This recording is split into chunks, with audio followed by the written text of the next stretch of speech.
Hi folks, today I'd like to discuss the legend of Tristan and Isolde. Specifically, I would like to focus on the presence, or the lack thereof, of amor. The typical application of courtly love has an outside factor in this story that I will discuss a little bit later, but I'd like to focus on how it changes the concept of amor overall. So, as we've discussed before, amor, or more commonly known as courtly love, is by definition a medieval European literary conception of love that emphasized nobility and chivalry. But what did this really mean? It typically involved members of nobility and how they were involved in certain types of romantic relationships. So when you boiled it down to the root of its presence, it seemed that the characters were a little more in lust than in love. But nevertheless, it was always described as love, however brief that may be. Not only did it allow the authors to inject their stories with emotion, it offered them a way to bring on more drama. As in this story, love triangles were a common subject matter, and it gave the story a more dramatic basis by drawing on that emotion that it had created. So why is this story different? In most cases, the two characters have little control of their emotions. They just see each other, and it's like love at first sight. It was a sort of organic process and generally accepted in society. That isn't exactly how it happened between Tristan and Isolde. There are different versions of this story throughout the years, so it varies in its natural happening. But in most cases, an outside source was introduced. Both Tristan and Isolde drank a love potion that locked them together emotionally for many years. So let's look at a couple of prominent classic works, the first being Tristan by Godfrey von Strasbourg, and then Book 8 of Le Morte d'Arthur by Sir Thomas Malory. And then let's go a little more modern route with the film Tristan and Isolde, released by 20th Century Fox. As I'm discussing these different tales, keep in mind how this outside source affects the concept of amor in these stories. And ultimately, let's consider that because of this outside source, does their relationship even qualify as amor? Okay, so Tristan by Godfrey von Strasbourg was written around 1210, so it was created in the early 13th century. He designed a work that reflected the emotional hardships of arranged marriage. So Isolde's mother anticipated her daughter's despair at leaving her homeland of Ireland. And Strasbourg tells us, the prudent queen was brewing in a vial a love drink so subtly, devised and prepared, and endowed with such power, that with whomever any man drink it had to love her alone. They would share one death and one life, one sorrow and one joy. We also know that there were only platonic feelings that were felt between them because on their voyage back to Cornwall, he also tells us, and so Tristan would console her tenderly as he could. Always when he came and found her sorrowing, he took her in his arms gently and quietly, in no other way than a liege might hand his lady.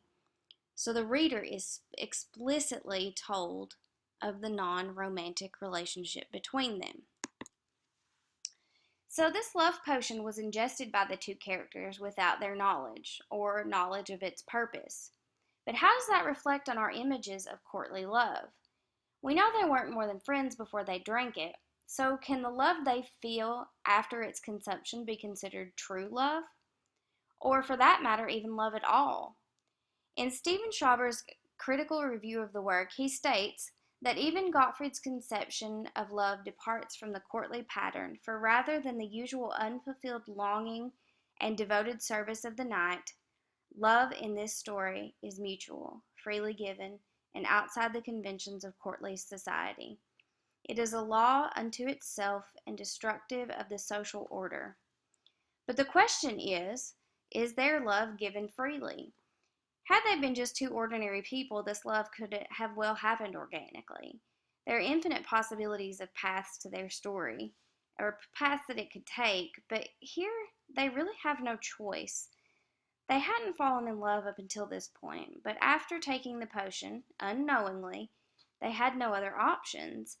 They can't fall out of love. The deed is already done, so to speak, so they really don't have any options. That is the real point here in respect to amor. Had they taken the potion, they may never have loved each other at all romantically, but by inducing an external force, they never got to make their own decisions anymore in respect to the other. So let's move on to Le Morte d'Arthur by Sir Thomas Malory. As we've discussed before, this text was published in 1485, and it has become one of the texts of Arthurian tales. Even though the content is wrapped around King Arthur and his knights of the Round Table, in Book 8 he gives us some insight into the life and adventures of Sir Tristram. Whereas Strasbourg offered us an emotional side of Isolde's departure from Ireland, Malory gives us a more romanticized version of events. Once the two have been brought together, Malory tells us that Tramtrist cast great love to La Belle Isolde, for she was at that time the fairest maid and lady of all the world. And there Tramtrist learned her to harp, and she began to have a great fantasy unto him. This is more along the lines of the courtly love we're used to. One would almost think that this is where the concept of Fenimore would stop, already having been fulfilled. But then the queen, Isoude's mother, gave her and Dame Bragwaine, her daughter's gentlewoman, and unto Governor a drink, and charged them that what day King Mark should wed, that same day they should give him that drink, so that King Mark should drink to La Belle Isolde, and then, said the queen, I undertake either shall love other the days of their life. But then we hear, and then anon Tristram took to the sea, and La Belle Isolde, and when they were in their cabin, it happed so they were thirsty, and they saw a little flasket of gold stand by them, and it seemed by the color and the taste that it was noble wine. So I think what transpired definitely has to change how we are looking at courtly love. Yes, there were some feelings floating around, but nothing is certain. It very well could have been the ending that would have occurred naturally, but then it could just have easily been the opposite. This applies to Fenimore most specifically because of Tristan's role as knight. Without the potion, he could have decided that his chivalric duty was too great, and that his loyalty to his uncle wasn't worth breaking. So, in the end, we will never know because his choice was taken away.